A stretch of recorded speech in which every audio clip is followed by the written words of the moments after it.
Hello guys, I hope wherever you're watching us from, you're having a great time. This is AfriPost and welcome to today's video. Before we proceed with this video, I want to ask you a very simple question and do a self-introspection and see if you really can answer it honestly. Now, the question I'm asking here is, do you really think as a person you are racist? Because this is a topic that has been discussed many times and people tend to have different opinions regarding their stand when it comes to defining what racism is and how it affects people. Now, I came across this video of a white guy openly confessing that he's racist. Before you judge him, kindly listen to what he's talking about and then make up your mind on whether what he's saying is true. Let's watch.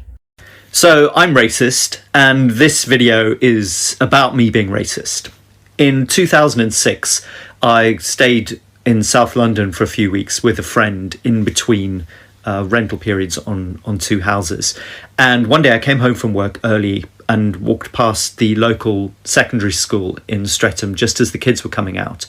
And I was surprised to see that a lot of the black kids were being picked up by their dads. And I remember thinking, oh wow, I didn't realise that.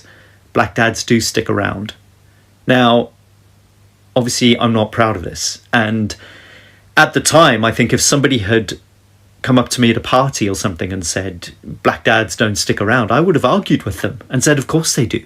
Because intellectually, in my higher brain, I know, and I did know, that black dads stick around. But somehow, subconsciously, I had acquired the idea that they didn't. You see, one of the problems with racism is that our brains are actually designed for prejudice, in the sense that they are designed to pick up cues from the world around us and take shortcuts to understanding how the world works. And that would be fine if we didn't live in a racist society. But in a racist society, we are constantly bombarded with messages about races and what the essential nature of those races are. Messages that just aren't true, that aren't accurate. And I think in some ways the people who are overtly racist, who admit to being racist, who are white supremacists, are easier to contend with because we know that they're there and they are conscious of their bias and we can debate it with them and argue it with them. But it's the people like me who claim not to be racist, who claim that we are somehow immune from this disease in our society, that can be the really dangerous ones. Because if we don't admit to ourselves that we carry this prejudice, how on earth can we ever deal with it? Now, I know that the argument is often given that we can't have people second-guessing themselves and constantly on guard about, oh, am I being racist, am I not? But the fact is, the burden of racism has to be borne by somebody. If I don't make a conscious effort to not be racist, then it will be people of colour around me who have to take that burden on my behalf, and that just can't be right. What that moment in Streatham taught me is that I have no room for complacency. Saying that I'm anti-racist, being intellectually opposed to racism, is no guarantee of not being racist. And the job of combating racism belongs to all of us, and it is an ongoing job. Now, from the video, the guy has fully explained certain biases that he has as a human being. And while he thought that he was not overtly racist, then there are certain subconscious beliefs that have made him appear to be racist. Because if you look at the perception he had about black fathers and how they were able to show up for their kids, taking them to school and everything around, that really shows you that there are certain societal beliefs that are always imparted on us, or certain behaviors that we see and they ring bells to our brains to make us have a belief or create inbuilt stereotypes that make us judge others. And therefore, as the guy has openly said it, we as a people are fully biased in many ways. And therefore, there is a level in which, in as much as we may come out and try to deny that we are not racist, there are certain subconscious racism that are already within us and are continuing to really direct how we behave and how we perceive others as they are. And this brings me to the topic that I want to talk about today. And this is the question of stereotypes that we always have towards each other, especially between different races.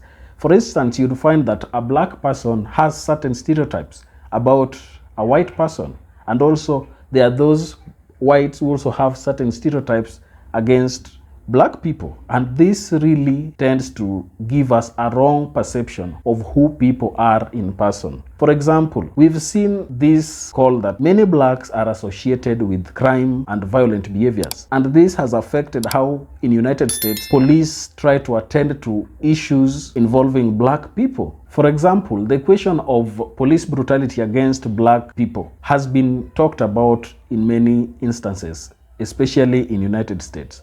And this has affected how relationship between blacks and police continue to exist. Many black people tend to think that white policemen are totally against them and they don't have anything that they can sit down and discuss in an open manner. Now, if you look at the question of police brutality in the United States, many black people have been killed by white policemen. For example, we remember someone like George Floyd. He was brought down, and because of the incident that occurred, he died in the hands of the white policemen. And this really sparked a lot of debate about whether policemen should be defunded in United States.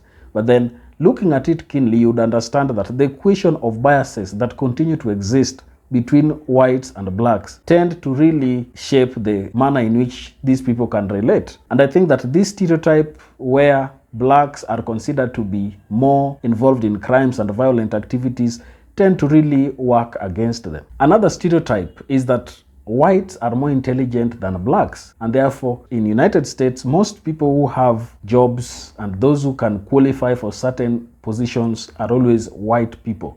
Blacks are always denied these opportunities because they are looked at as people who are less intelligent and less competent compared to whites. And this has negatively impacted the economies within the black communities. When whites continue to get opportunities, for instance, job opportunities, employment, then whites tend to feel like they are better and they are more inclined to feel self-importantness that blacks are really denied. And this can work against having a cohesive society that works with one another. It is very important that we get to understand where we are coming from, and that regardless of the subconscious racial biases that we have, we should work towards having a society that understands itself. And as the guy speaks in the video, he is kind of calling on everybody to wake up and understand that we are responsible for ending racism within our societies. Because until we accept that we are racist, only then can we start finding solutions towards addressing this big question that has affected many people across the world. We are a people, and we are created in a way that we are all human beings. With this, we should not be separated because of the skin color that somebody has. We should be enjoined together by the heart and the soul that we have as a people. There is need for us to kick out this question of racism and have a way through which we can live together with one another. This has also transcended even into religion, because you realize that some people believe that Jesus Christ was white, and therefore they have a notion in their head that Christ was white and that is their God.